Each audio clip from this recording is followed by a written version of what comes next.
Assalamualaikum warahmatullahi wabarakatuh.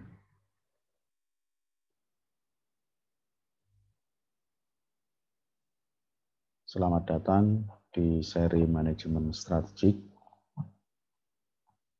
Kali ini kita akan membahas tentang proses manajemen strategik yang kelima. Setelah kita sebelumnya sudah memiliki bahasan tentang misi, analisis, formulasi, dan implementasi, saat ini kita akan berbicara tentang audit strategi. Audit strategi adalah proses sistematis untuk secara objektif memperoleh dan mengevaluasi bukti yang terkait dengan penilaian tentang tindakan dan kejadian ekonomi untuk memastikan derajat kesesuaian antara penilaian tersebut dengan kriteria yang ditetapkan dan mengkomunikasikan hasilnya kepada pihak-pihak yang berkepentingan.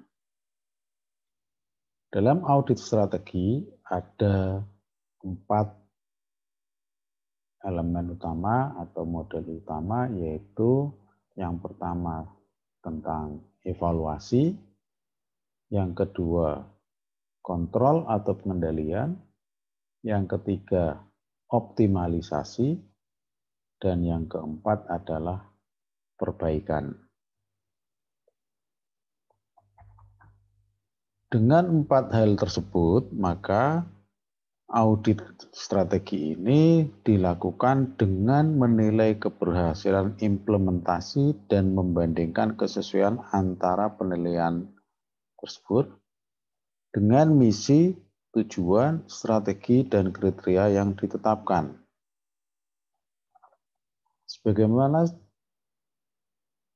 terlihat elemen dari audit strategi, maka audit strategi itu merupakan tindakan evaluasi, kontrol atau pengendalian, optimalisasi, dan perbaikan untuk mencapai pengembangan berkelanjutan dan peningkatan terus-menerus atau continuous and never-ending improvement.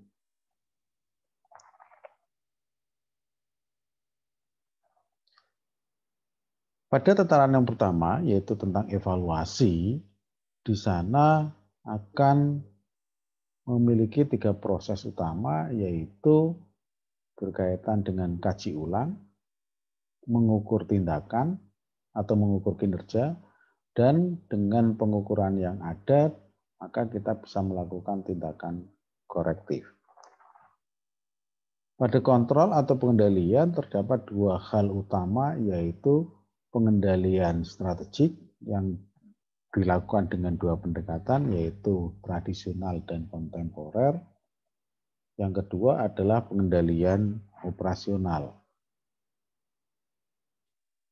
Yang ketiga, optimalisasi ini berkaitan dengan hal-hal yang bersifat ekonomis, efisien, efektif, yang nantinya akan sangat terkait dengan input, proses, dan output. Yang terakhir adalah perbaikan.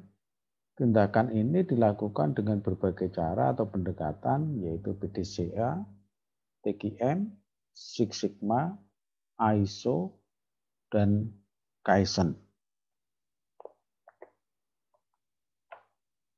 Mari kita mulai dari elemen yang pertama, audit strategi yang pertama, yaitu evaluasi. Evaluasi strategi adalah umpan balik yang memadai dan tepat waktu. Kerangka kerjanya meliputi 3 hal atau aktivitas, yaitu kaji ulang. Mengkaji ulang dan menyelidiki landasan yang mendasari strategi perusahaan, khususnya berkaitan dengan melakukan penilaian kembali tentang positioning dan capaian-capaian saat ini, yaitu melalui revisi matrik GIVE-EV. Yang kedua adalah pengukuran kinerja. Pengukuran kinerja atau mengukur kinerja organisasi merupakan upaya atau kegiatan membandingkan hasil yang diharapkan dengan hasil yang sebenarnya. Penyelidikan terhadap penyimpangan rencana, evaluasi kinerja individual, pengamatan kemajuan, dan lain-lain sebagainya yang keseluruhannya tergantung pada ukuran organisasi, industri, strategi, dan filosofi dari manajemen. Namun demikian,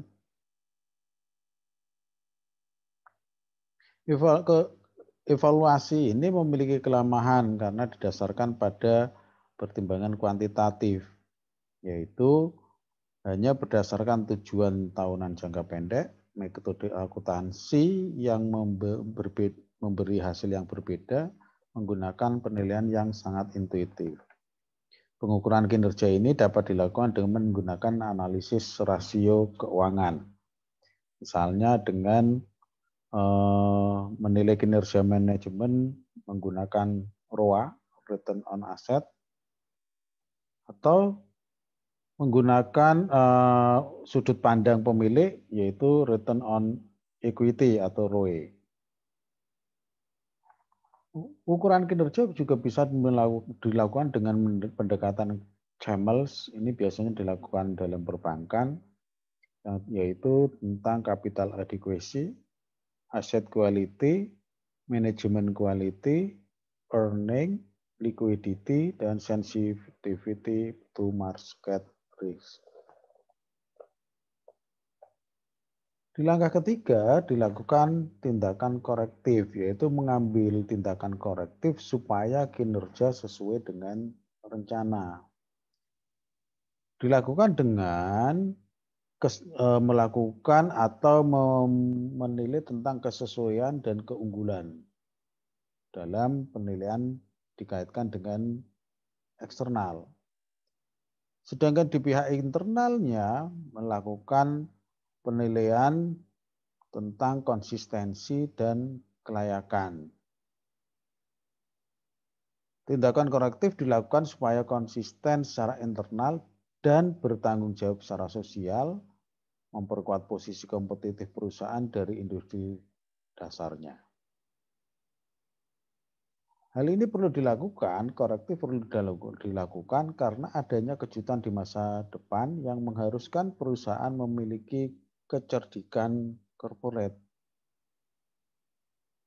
Sehingga perlu adanya pemahaman kognitif tentang perubahan oleh individu, sense of control atas situasi, sadar bahwa tindakan tertentu akan diambil untuk menerapkan perubahan.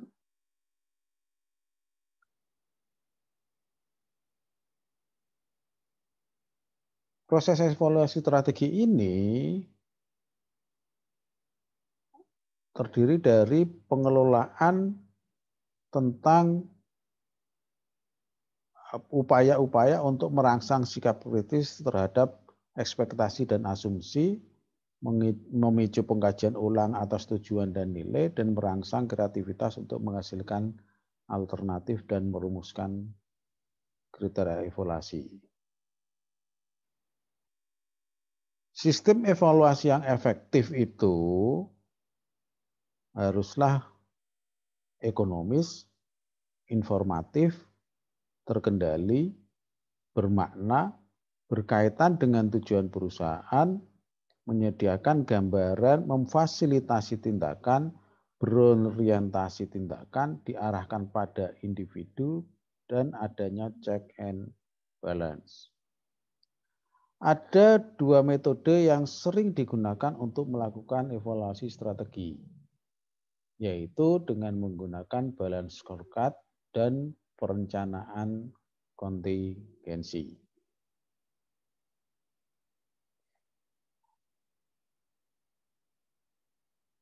Sistem evaluasi efektif yang pertama yaitu balance scorecard.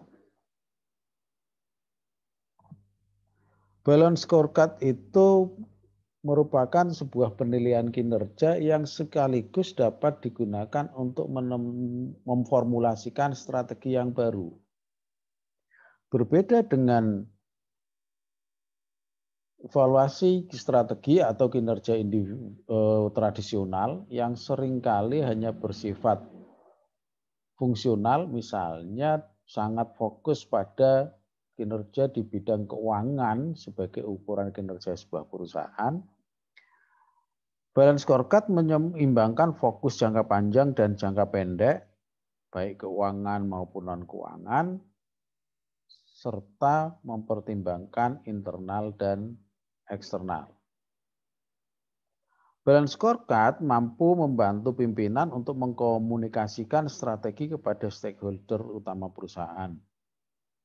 Misalnya manajer, karyawan, pemasok, pelanggan, komunitas, dan memfokuskan keseluruhan organisasi untuk memperkuat hubungan mitra strategik dengan unsur-unsur pokok perusahaan yang mendorong dan bertahan penciptaan nilai perusahaan.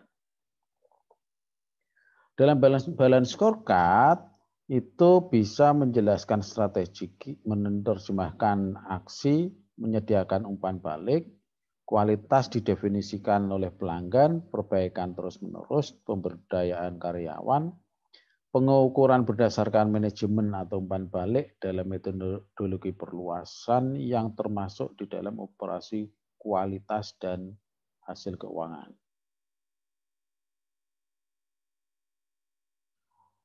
Bentuk dasar dari balance scorecard itu didasarkan pada yang dikemukakan oleh Kaplan dan Norton, di mana masing-masing atau penilaian dari kinerja perusahaan itu didasarkan tidak hanya pada perspektif finansialnya semata, tetapi terdiri dari 4 perspektif utama. Dalam balance scorecard ini bisa diperoleh memunculkan indikator permasalahan-permasalahan, terus diturunkan kepada hal yang lebih spesifik yang ada di dalamnya dari atas ke bawah, atau nanti ketika sudah menemukan hal-hal penilaian kinerjanya dapat dilakukan formulasi strategi dengan dari mengerucut dari bawah ke atas. Bahasan balance scorecard ini lebih detail nanti bisa kita lakukan pada bahasan yang tersendiri.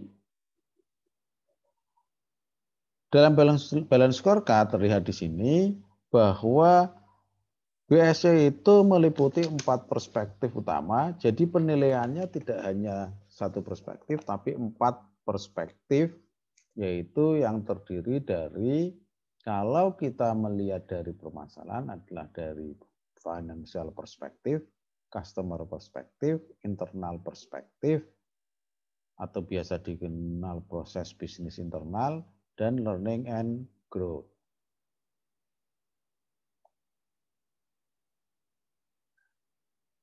Di sini sudah ditunjukkan bahwa elemen-elemen yang sebagai panduan terdapat pada masing-masing perspektif sudah ditunjukkan, dan kesemuanya itu bisa dijadikan dasar yang dapat dikembangkan mana saja yang sesuai dengan yang ada di organisasi. Tentu saja karena balance scorecard merupakan salah satu elemen dalam evaluasi strategi yang efektif, maka didasarkan pada formulasi strategi sebelumnya. Indikator-indikator bisa dimunculkan dari indikator yang sudah ditetapkan sebelumnya atau standar sebelumnya. Secara umum bahwa pada perspektif keuangan misalnya, atau kita bahas dari yang paling bawah aja, pada perspektif learning and growth atau pembelajaran dan pertumbuhan, ini berkaitan dengan human capital, information capital, organization capital yang di dalamnya bisa kita katakan berkaitan dengan teknologi, inovasi, belajar, produk, dan jasa baru. Sehingga apa yang akan kita ketahui di sini adalah jawaban atas pertanyaan sebaik apa perusahaan dapat melakukan perbaikan terus-menerus, menciptakan nilai, serta mempertahankan kemampuan untuk berubah dan berkembang. Oleh karena itu, sasaran strategik pada perspektif learning and growth adalah tentang human capital, SDM yang produktif dan berkomitmen, di mana di dalamnya termasuk penguasaan informasi atau capital information dan organizational capital. Yang kedua, pada perspektif internal atau internal business process, ini sangat berkaitan dengan kualitas, siklus, keahlian karyawan, dan produktivitas. Nah, di sini lebih banyak kaitannya dengan kegiatan atau proses atau manajemen operasi dalam kegiatannya. Oleh karena itu, dalam perspektif bisnis internal itu adalah upaya untuk menjawab apa kompetensi inti perusahaan dan area operasional atau bisnis yang paling dikuasai oleh perusahaan. Oleh karena itu, sasaran strategik pada internal business process ini meliputi organizational capital, menghilangkan garis batas organisasi atau dikenal dengan boundaryless organisasi, kemampuan untuk belajar atau learning capability, kekuatan untuk berubah atau capacity to change, dan akuntabilitas accountability. Elemen-elemen dapat dikembangkan dari pendekatan internal proses adalah operation management process, customer management process, innovation process, regulatory and social process. Kesemuanya berkaitan dengan proses. Perspektif ketiga dalam halaman scorecard adalah tentang customer.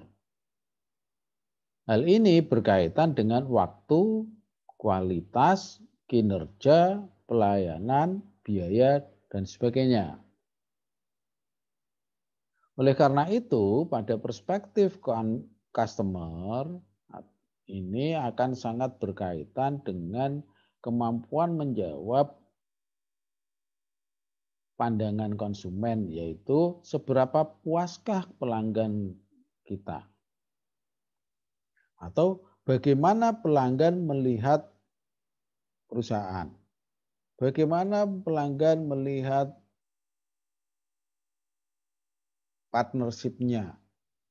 Jadi di sini berkaitan dengan cara pandang konsumen terhadap perusahaan.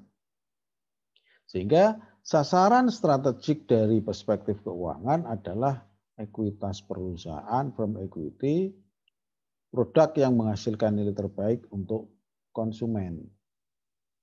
Sasaran kedepannya adalah untuk mencapai ekuitas perusahaan di sisi keuangan.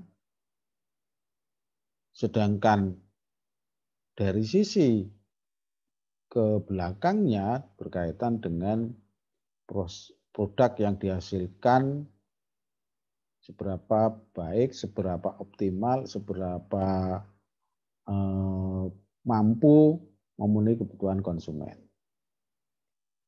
Kemudian di perspektif yang keempat itu berkaitan dengan perspektif di keuangan atau financial perspektif yang tentunya akan berkaitan sekali dengan keuntungan, pertumbuhan, dan nilai bagi pemegang saham. Long term shareholder value. Oleh karena itu, pada perspektif keuangan, ini upaya untuk menjawab bagaimana perusahaan mampu melayani atau memenuhi apa yang diharapkan oleh pemegang saham. Sehingga sasaran strategiknya adalah nilai pemegang saham atau shareholder value, keuntungan yang berlipat ganda, dan berjangka panjang. Sekali lagi, nanti untuk balance scorecard akan kita lakukan pada pembahasan tersendiri karena prosesnya panjang. Evaluasi strategik yang kedua itu berkaitan dengan perencanaan kontingensi atau darurat, yaitu rencana-rencana alternatif yang dapat dijalankan jika peristiwa penting tidak terjadi seperti yang diharapkan. Kegunaan dari rencana ini adalah respon yang cepat terhadap perubahan baik internal maupun eksternal, mencegah kepanikan, dan membuat manajer dapat beradaptasi. Langkah yang ditempuh dalam evaluasi strategi ini adalah melakukan identifikasi kejadian yang menguntungkan dan kejadian juga yang menghambat atau tidak menguntungkan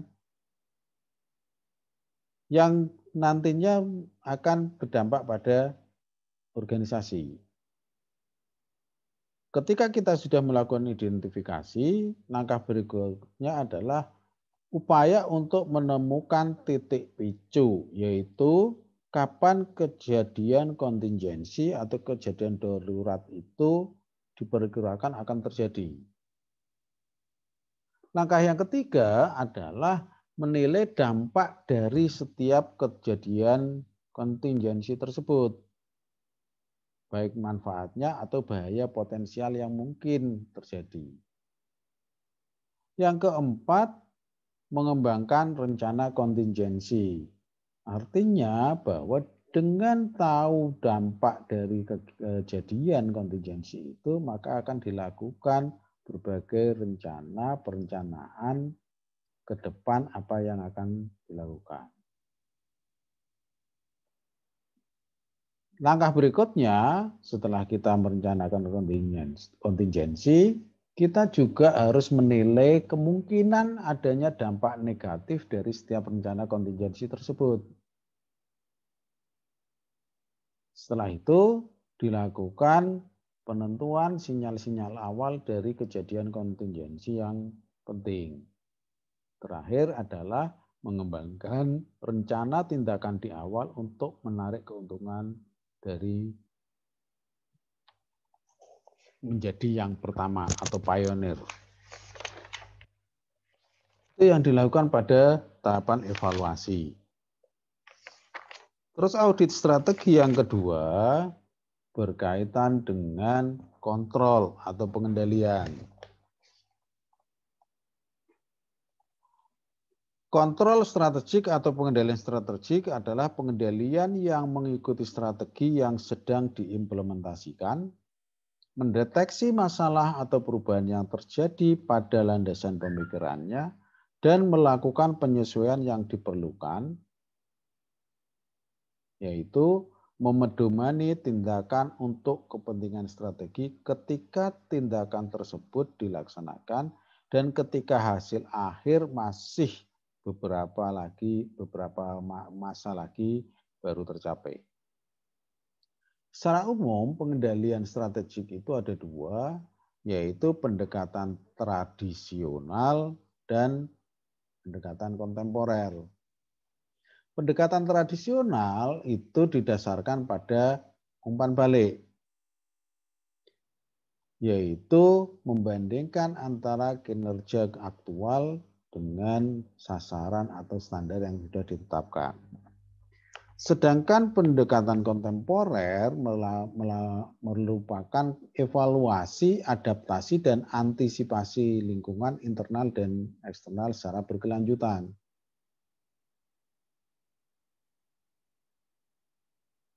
Nah, dari dua hal pendekatan ini nanti akan muncul pengendalian yang efektif, yaitu berupa strategik atau steering control dan operasional. Pendekatan tradisional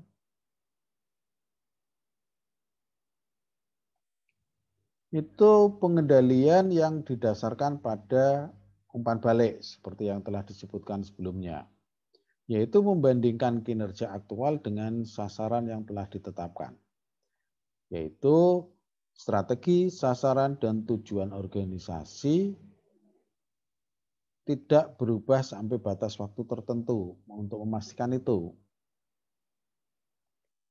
Pemahaman asumsi dasar adalah langkah awal dalam proses formulasi strategi ini, yaitu formulasi strategi di awal, implementasinya, pengendalian semua merupakan kegiatan yang saling berurutan. Nah, model yang seperti ini, pendekatan tradisional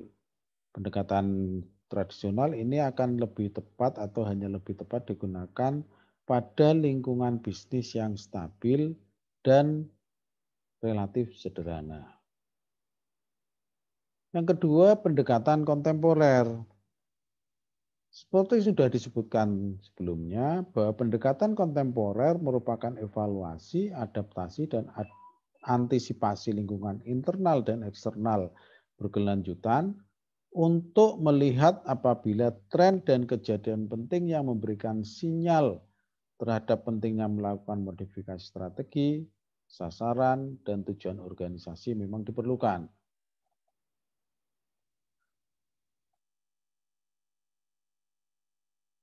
Secara umum, hampir sama dengan pendekatan tradisional, tetapi dalam pelaksanaan pendekatan kontemporer itu tidak hanya berlangsung dalam sebuah siklus yang relatif konstan. Tetapi dalam prakteknya formulasi strategi misalnya itu tidak hanya mengarah kepada implementasi, tetapi pada saat implementasi strategi bisa juga dijadikan landasan kalau memang diperlukan kembali ke formulasi, terjadi perubahan formulasi. Jadi ada timbal balik antar elemen dalam pengendalian strategi melalui pendekatan kontemporer. Kalau kita lihat di sini, bisa diketahui bahwa pengendalian informasi merupakan bagian dari proses pembelajaran organisasi yang memperbarui dan mempertanyakan asumsi yang melandasi strategi organisasi sehingga kesenjangan waktu dapat diperkecil, perubahan persaingan dapat dideteksi, organisasi mampu merespon dengan cepat dan fleksibel, dapat melacak ketidakpastian yang berpotensi merusak asumsi, dan didesain untuk mendapatkan informasi. Pendekatan kontemporer ini tepat digunakan di lingkungan persaingan yang kompetitif dan kompleks.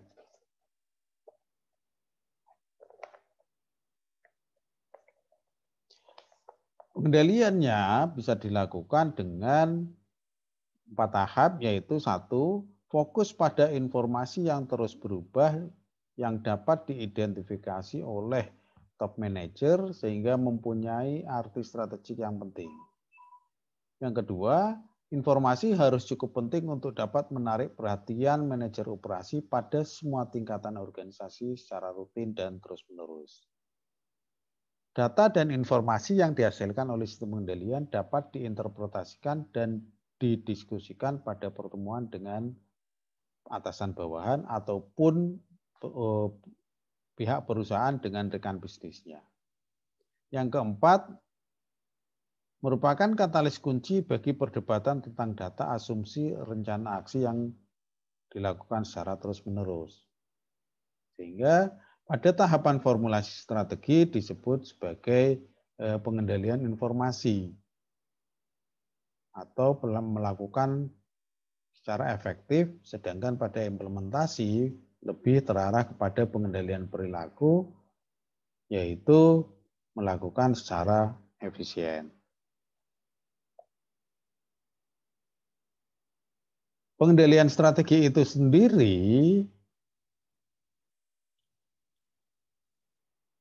Secara efektif bisa dilakukan salah satunya dengan pendekatan steering control, yaitu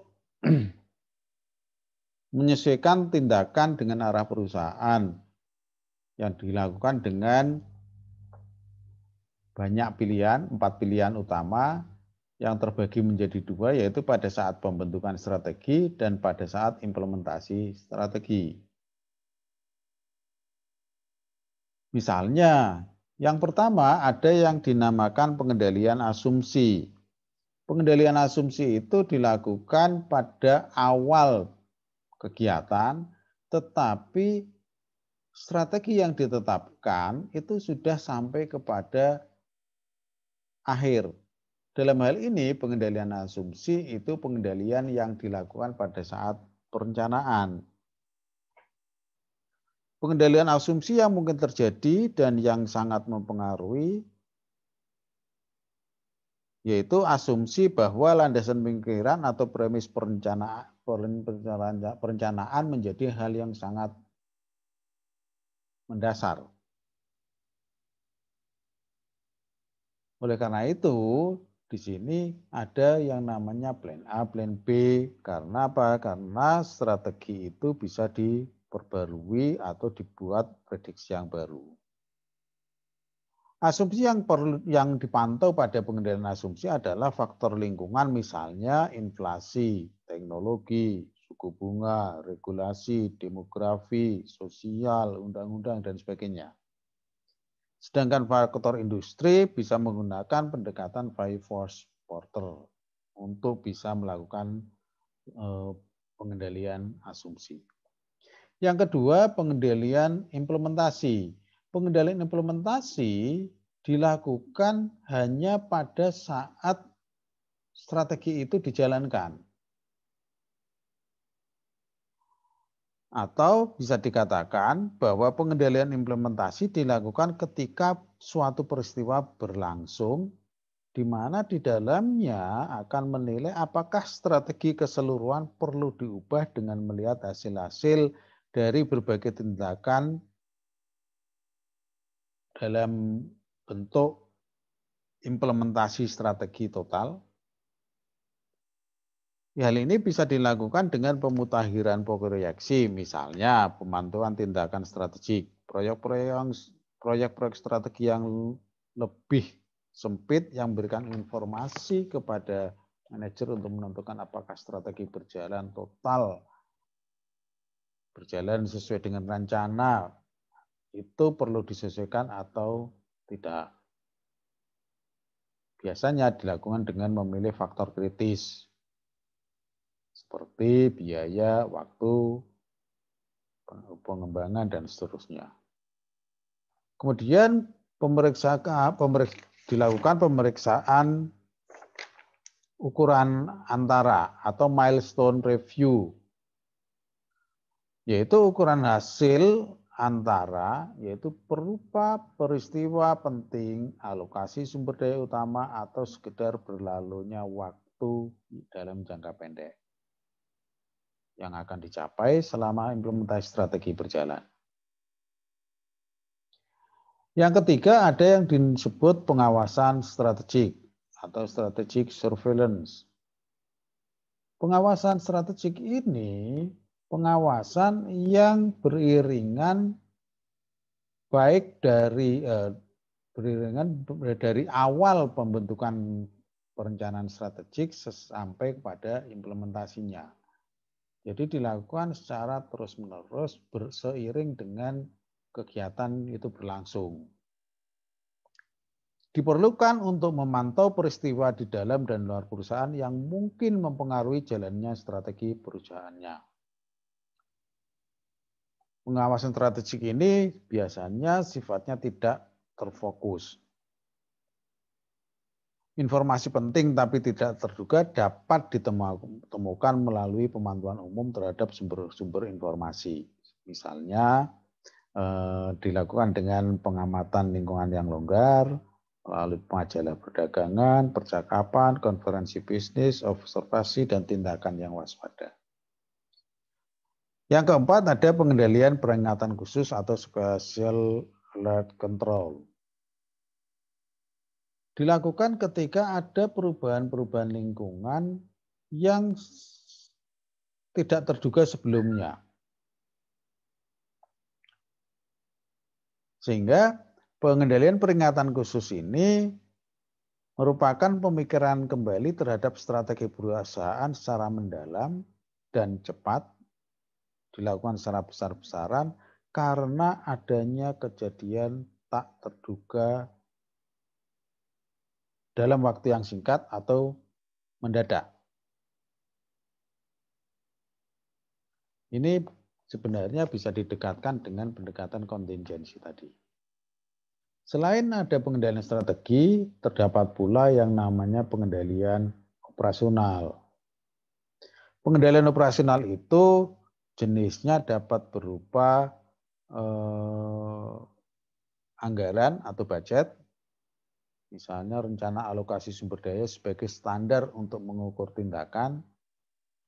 Anggaran ini bisa berupa anggaran rugi laba, anggaran modal, anggaran arus kas, dan sebagainya. Yang kedua, penjadwalan, yaitu mengurutkan, memantau, merencanakan, mengendalikan kegiatan-kegiatan yang saling bergantung, dan kunci sukses atau key success factor. Misalnya perhatian terhadap produktivitas, modal kerja, karyawan, mutu, laba bersaham, bagian atau pangsa pasar, dan fasilitas-fasilitas yang ada.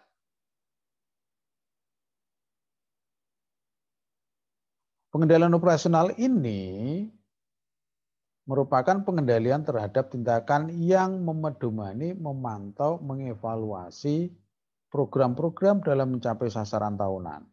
Oleh karena itu, pengendalian operasional adalah evaluasi dan pengendalian pasca tindakan secara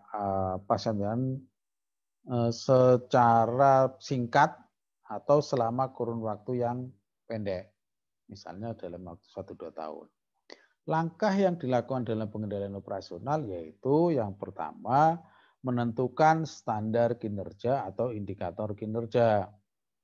Di mana indikator kinerja itu menunjukkan dan membandingkan kemajuan sampai saat ini atau progress to date dan kemajuan yang diharapkan atau expected progress sehingga menghasilkan temuan kemungkinan penyimpangan berjalan atau current deviation sebagai landasan untuk menelaah tindakan yang disarankan. Yang tentu saja nantinya dipakai sebagai landasan dalam melakukan finalisasi keputusan tentang perubahan atau penyesuaian dalam kegiatan operasi. Yang kedua adalah memantau dan mengukur kinerja aktual. Memantau atau mengukur kinerja aktual ini dilakukan berdasarkan standar yang telah ditetapkan sebelumnya, ada di tahap langkah pertama. Dengan adanya pantauan, maka dapat diketahui sebab-sebab penyimpangan atau kemungkinan penyimpangan yang terjadi dan apa reaksi yang dapat dilakukan secara cepat.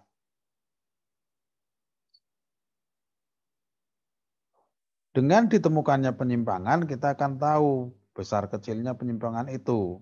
Jika penyimpangannya kecil, maka dapat hanya dilakukan dengan penyesuaian-penyesuaian.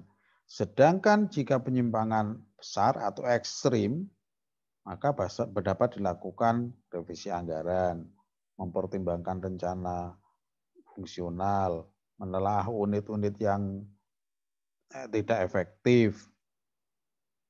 Sehingga dalam memantau dan mengukur kinerja aktual, standar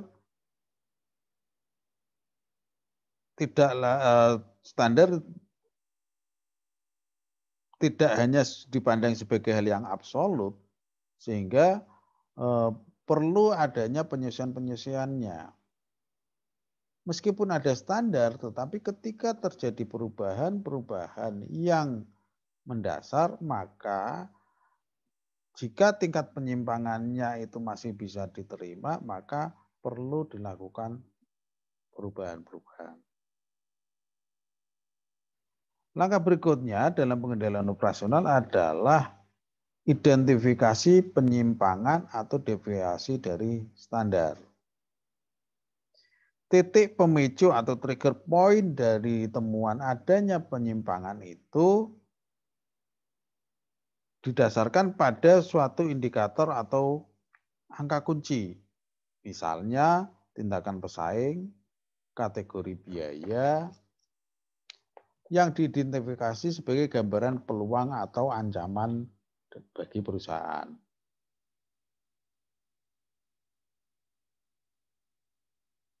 Dengan ditemukannya identifikasi penyimpangan dari standar, maka manajemen dengan segera diingatkan atau dipicu untuk mempertimbangkan penyesuaian yang diperlukan dalam strategi perusahaan. Sehingga berkaitan dengan sebelumnya ada rencana darurat atau contingency plan akan dilaksanakan bila titik pemicu tercapai untuk mengarahkan kembali prioritas dan tindakan dengan cepat.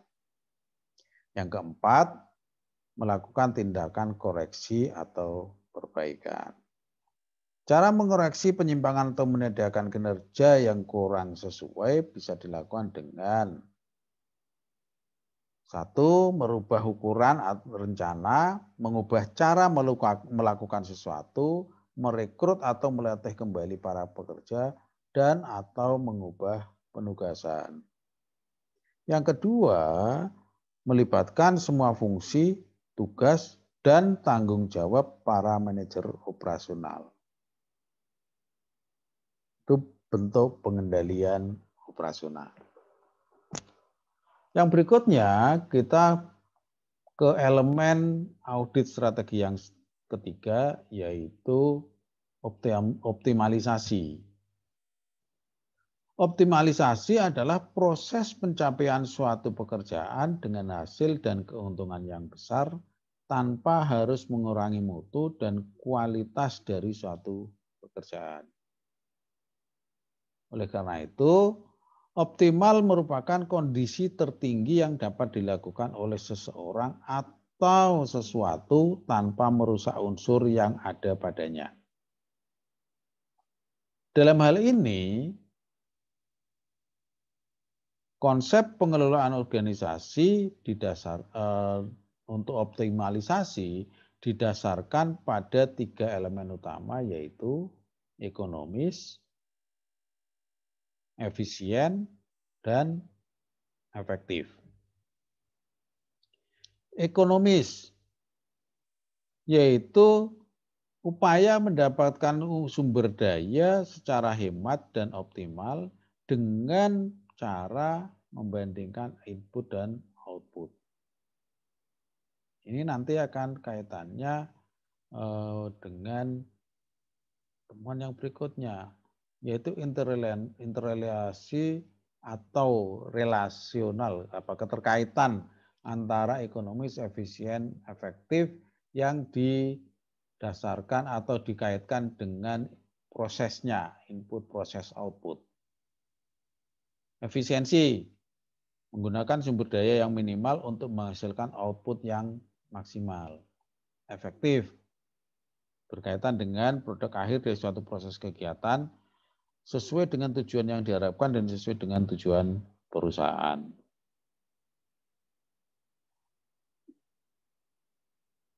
Output itu sendiri kalau kita lihat atau efektivitas itu berkaitan dengan output dan outcome nantinya. Keterkaitannya adalah sebagai berikut. Ekonomis. Dengan melihat gambar yang ada di layar bisa dilihat bahwa ekonomis itu upaya mendapatkan sumber daya secara hemat dan optimal dengan membandingkan antara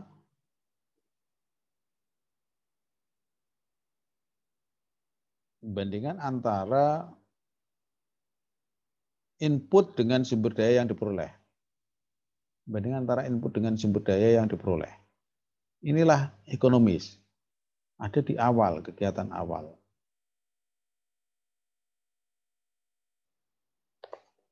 Oleh karena itu,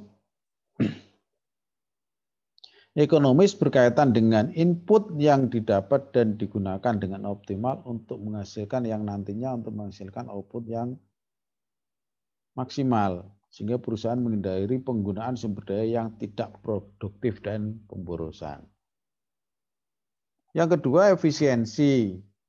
Efisiensi ini menggunakan sumber daya minimal untuk menghasilkan output yang maksimal. Sumber daya, input dari sumber daya yang minimal untuk mendapatkan output yang maksimal. Sehingga hal ini berkaitan dengan efisien itu berkaitan dengan prosesnya. Sehingga bisa dikatakan efisiensi merupakan efisien atau tidaknya berkaitan dengan perbandingan output dengan input. Tentu saja semakin besar output dibandingkan dengan input, maka akan semakin efisien. Atau dengan kata lain, bahwa efisiensi itu dapat diartikan dengan melakukan sesuatu tepat pada sasarannya dengan menggunakan cost atau biaya seminim mungkin dengan hasil yang seoptimal mungkin. Yang ketiga, efektivitas. Efektivitas atau produk akhir dari suatu proses kegiatan, makanya dikatakan outcome, perbandingan antara outcome dengan output. Dengan kata lain, efektivitas berkaitan dengan output dan pencapaian tujuan perusahaan. Merupakan perbandingan outcome dengan output, di mana jika perusahaan memperoleh output sesuai yang diharapkan, mencapai target dan tujuan yang telah ditetapkan, maka perusahaan telah efektif. Dengan kata lain juga, kita bisa mengatakan efektivitas itu merupakan kondisi di mana organisasi itu melakukan sesuatu tepat pada sasarannya tanpa memperhatikan kos yang dikeluarkan.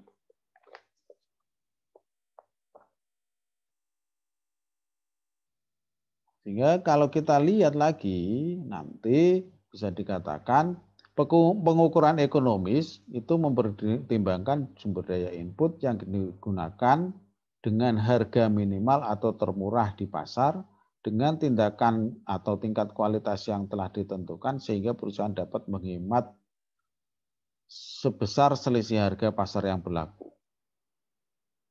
Pengukuran ekonomis ini juga bisa dilakukan dengan mengidentifikasi apakah masih terdapat biaya-biaya yang tidak diperlukan sehingga harus dihilangkan atau diminimalkan tanpa mengurangi kebutuhan yang diperlukan dan output yang dihasilkan. Pengukuran efisiensi itu mempertimbangkan kemampuan penggunaan input untuk menghasilkan output yang maksimal atau kemampuan menghasilkan output dengan penggunaan input yang minimal. Oleh karena itu, formulasi dari efisiensi adalah output dibagi dengan input. Sehingga peningkatan efisiensi dapat dilakukan dengan menurunkan input dengan output yang tetap atau meningkatkan output dengan input yang tetap. Kemudian pengukuran efektivitas itu memperhatikan keberhasilan organisasi dalam mencapai tujuannya tanpa memperhatikan biaya yang telah dikeluarkan untuk mencapainya. Sehingga dalam pengukuran outcome mempertimbangkan manfaat yang diperoleh dari output yang dihasilkan oleh perusahaan. Outcome memiliki nilai yang lebih tinggi daripada output karena output hanya hasil yang diperoleh setelah input diproses tanpa memperhatikan dampaknya bagi orang lain, sedangkan outcome merupakan hasil yang diharapkan oleh perusahaan yang memiliki manfaat bagi perusahaan dan berdampak positif bagi pihak lain. Oleh karena itu, berkaitan dengan optimalisasi Manajemen atau lebih tepatnya manajer dituntut mampu mengambil keputusan manajerial berdasarkan informasi lapangan dengan menggunakan teknik-teknik pengambilan keputusan manajerial. Di mana bahasan tentang teknik pengambilan keputusan manajerial banyak sekali. Intinya sebenarnya hampir sama di berbagai macam literatur, di mana prosesnya itu atau tahapan dalam pengambilan putusan dimulai dari identifikasi masalah dan faktor yang berpengaruh, menetapkan tujuan dan kriteria keputusan untuk memilih solusi, mengembangkan model dan memberikan alternatif yang sekiranya bisa dilakukan, melakukan analisis model dan melakukan perbandingan, terus memilih model terbaik dan menerapkan model yang terpilih. Kemudian pada audit strategi yang keempat, yaitu tindakan perbaikan atau perbaikan terus-menerus, yaitu usaha-usaha berkelanjutan yang dilakukan untuk mengembangkan dan memperbaiki produk, pelayanan, ataupun proses. Usaha-usaha itu bertujuan untuk mencari dan mendapatkan bentuk terbaik dari improvement yang dihasilkan, yang menghasilkan solusi terbaik bagi masalah yang ada, yang hasilnya akan terus bertahan dan bahkan berkembang menjadi semakin lebih baik. Ada beberapa hal yang bisa dilakukan untuk menjalankan misi perbaikan atau continuous improvement. Yang pertama adalah permodelan kualitas 4 langkah yang sering disebut juga dengan siklus Deming atau siklus Sheward, yaitu PDCA. Plan, Do, Check, dan X. Perencanaan, dilakukan, dicek, dan diaktualisasi. X. Plan atau P yaitu identifikasi peluang untuk perubahan dan rencana bentuk perubahan yang akan dilakukan. Do, implementasi perubahan dalam skala kecil. Cek, menggunakan data untuk menganalisis hasil dari perubahan dan menentukan apakah perubahan yang dilakukan telah atau akan mendatangkan perbedaan yang berarti. X, yaitu jika perubahan dianggap sukses, implementasikan perubahan tersebut dalam skala besar dan pertahankan hasilnya. Sedangkan jika perubahan belum mendatangkan perbedaan yang berarti, ulangi kembali siklus Plan, Do, Check, X. Yang kedua adalah perbaikan dengan TQM, Total Quality Management.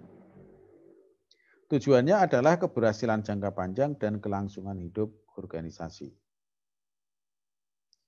TQM didasarkan pada keinginan untuk memuaskan pelanggan, pengukuran yang akurat atas setiap variabel penting dalam operasi bisnis, penyempurnaan produk, jasa, dan proses yang berkesinambungan, hubungan kerja yang dilandasi saling percaya dan kerjasama. TQM sangat diperlukan, itu sebenarnya dilandasi oleh perubahan yang terjadi, di mana kalau zaman dahulu perusahaan dituntut dapat memenuhi harapan pelanggan, sedangkan saat ini hal itu tidak cukup. Saat ini perusahaan harus mengantisipasi harapan pelanggan dan menyediakan layanan bermutu yang lebih cepat daripada pesaing. Ada banyak hal yang bisa dilakukan di sini dalam hal TQM. Langkah-langkahnya misalnya bisa dilakukan dengan satu, mendefinisikan kualitas dan nilai pelanggan. Yang kedua, mengembangkan orientasi pada pelanggan internal eksternal. Yang ketiga, fokus pada proses bisnis. Yang keempat, mengembangkan hubungan kerjasama dengan berbagai pihak. Terus kelima, mengambil tindakan pencegahan. Berapa tadi? Kelima, keenam, mengadopsi perubahan. Terus ketujuh, melihat pada fakta, bukan hanya sekedar pada opini untuk melakukan pengukuran yang akurat. Kedelapan, mendukung setiap manajer dan karyawan agar mau berpartisipasi. Yang kesembilan, menciptakan atmosfer keterlibatan total. Dan yang terakhir, bekerja keras melakukan perbaikan atau mutu secara terus-menerus. Terus perbaikan yang ketiga bisa dilakukan dengan Six Sigma. Tujuannya adalah untuk meningkatkan keuntungan finansial melalui pengurangan kerusakan, peningkatan pendapatan, peningkatan kepuasan pelanggan, dan memiliki kinerja terbaik di kelasnya. Sama juga berkaitan dengan kualitas. Bahasan tentang Six Sigma bisa nantinya akan kita lakukan tersendiri karena perlu banyak hal. Di Six Sigma ini mendorong keterlibatan karyawan dan membutuhkan kemampuan teamwork yang baik. Sehingga metode ini mampu mendorong perusahaan untuk mengukur dan melakukan sistemasi proses, mengurangi variasi, mengurangi cacat, dan memperpendek cycle time. Secara umum bahwa Six Sigma itu dilakukan dengan 5 tahapan, yaitu define, measure, analyze, improve, dan control. Define, menentukan masalah, menetapkan persyaratan-persyaratan pelanggan, dan mengetahui critical to quality. Dalam hal ini, define ini yaitu definisi proyek, proyek charter, mengumpulkan suara konsumen, mengubah keinginan konsumen menjadi keperluan spesifik. Yang kedua, measure, mengukur kinerja sekarang dan tingkat kecacatan. Misalnya dengan membuat peta proses, as-is proses, perlengkapan data, analisis sistem ukuran, menaksir kemampuan pengulangan kembali dan reproduksi, mengukur kemampuan proses, dan menghitung proses level sigma. Yang ketiga, analyze, yaitu menganalisis faktor-faktor penyebab masalah cacat dengan memunculkan data visual, bisa histogram, diagram, grafik, dan sebagainya. Dilanjutkan dengan analisis value added, analisis sebab akibat, baik dengan menggunakan fishbone atau Ishikawa, verifikasi akar masalah, menentukan kesempatan untuk perbaikan, dan meninjau serta merevisi proyek. Yang keempat, improve, yaitu meningkatkan proses dan menghilangkan faktor-faktor penyebab cacat. Bisa dilakukan dengan brainstorming, host of quality, failure model and effect analysis, piloting your solution, rencana implementasi, dan rencana modifikasi budaya organisasi.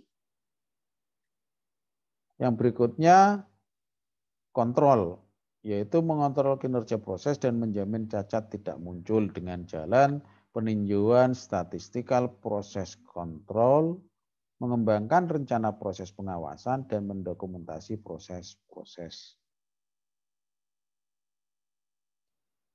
Yang keempat yaitu ISO. Tindakan perbaikan itu bisa dilakukan dengan ISO. ISO ada berbagai macam ISO, penomorannya di sini. Tetapi dalam hal perbaikan ini yang kaitannya dengan mutu yaitu dengan ISO 9001. Yaitu merupakan standar sistem manajemen kualitas yang berfokus pada penciptaan kepuasan pelanggan lewat pengukuran yang berkelanjutan, dokumentasi, penilaian, penyesuaian, aplikasi efektif, dan proses perbaikan berkelanjutan pada sistem dan kepastian kesesuaian dengan persyaratan yang diajukan pelanggan. Secara khusus ISO 9001 itu meliputi 4 area fokus, yaitu tanggung jawab manajemen, manajemen sumber daya, realisasi produk, dan analisis pengukuran perbaikan. Yang kelima adalah Kaizen atau KENI, Continuous and Never-Ending Improvement, yaitu perbaikan atau improvement atau perubahan untuk menjadi yang terbaik, change for the best, yang mengacu pada filosofi atau praktek yang fokus pada perbaikan terus-menerus di dalam proses manufaktur, teknik, dan manajemen bisnis. Kaizen mengacu pada kegiatan yang terus-menerus meningkatkan semua fungsi dan melibatkan semua pihak dalam organisasi, baik CEO sampai kepada yang terendah yaitu pekerja. Untuk mengatasi penyimpangan, semua personel menghentikan lini produk bersama dengan atasan menyarankan perbaikan melalui keterbukaan dan kemauan untuk bergerak maju dalam memperbaiki penyimpangan yang ada. Siklus kegiatan Kaizen ini meliputi yang pertama, standarisasi kegiatan dan operasi. Yang kedua, mengukur operasi, temukan waktu siklus dan jumlah persediaan dalam proses.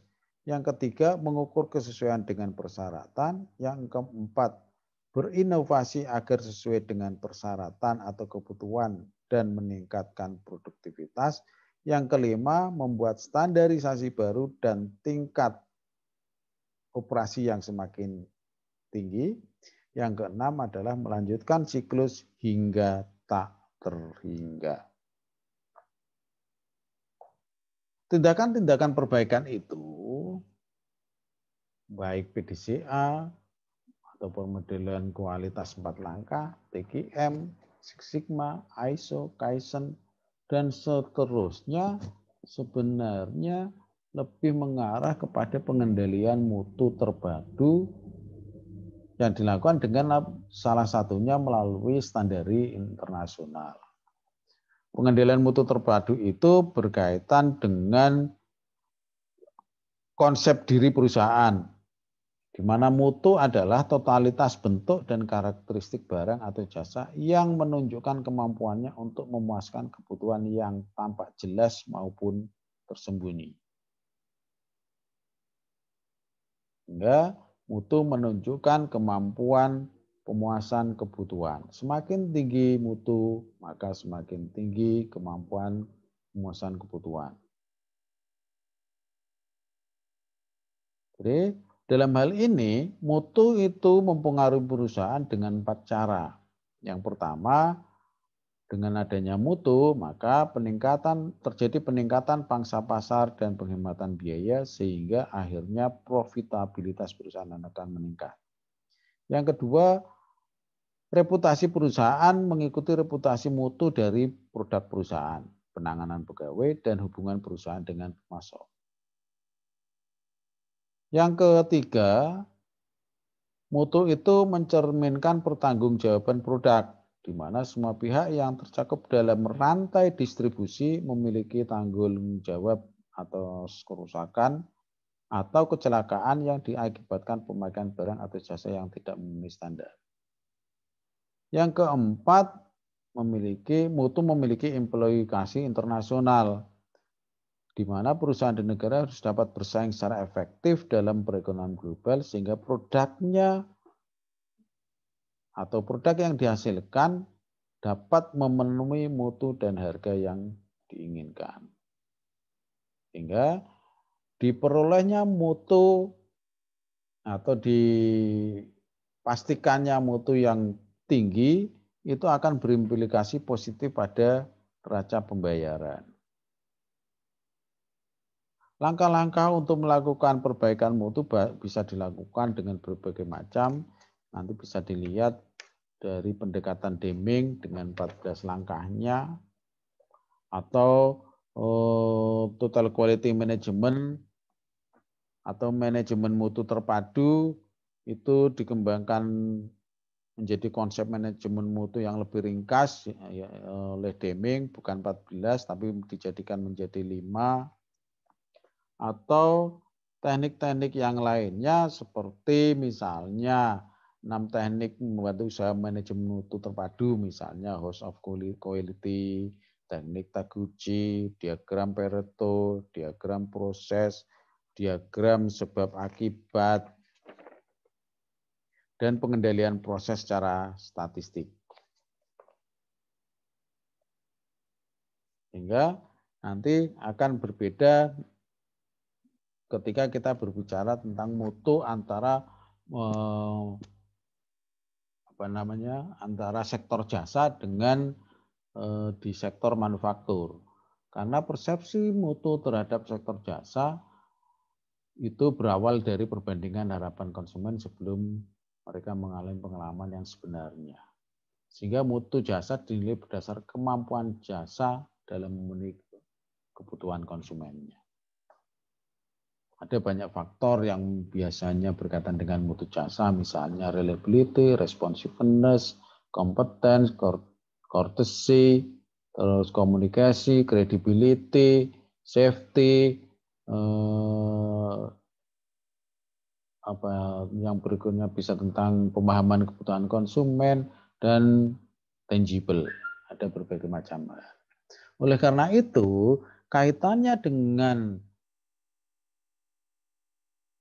pendekatan perkembangan bisnis yang semakin global, mengglobal, maka diperlukan untuk mendorong mutu yang terpadu, diperlukan adanya pemenuhan standar internasional. Berbagai macam hal yang lebih banyak berkaitan dengan ISO. Misalnya ISO 14000-2004 tentang manajemen lingkungan, atau ISO 9000-2008 tentang manajemen mutu.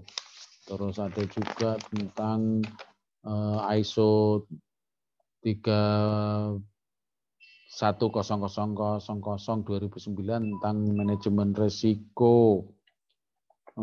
Terus dan berbagai macam hal seperti misalnya ISO 26000-2010 tentang tanggung jawab sosial perusahaan.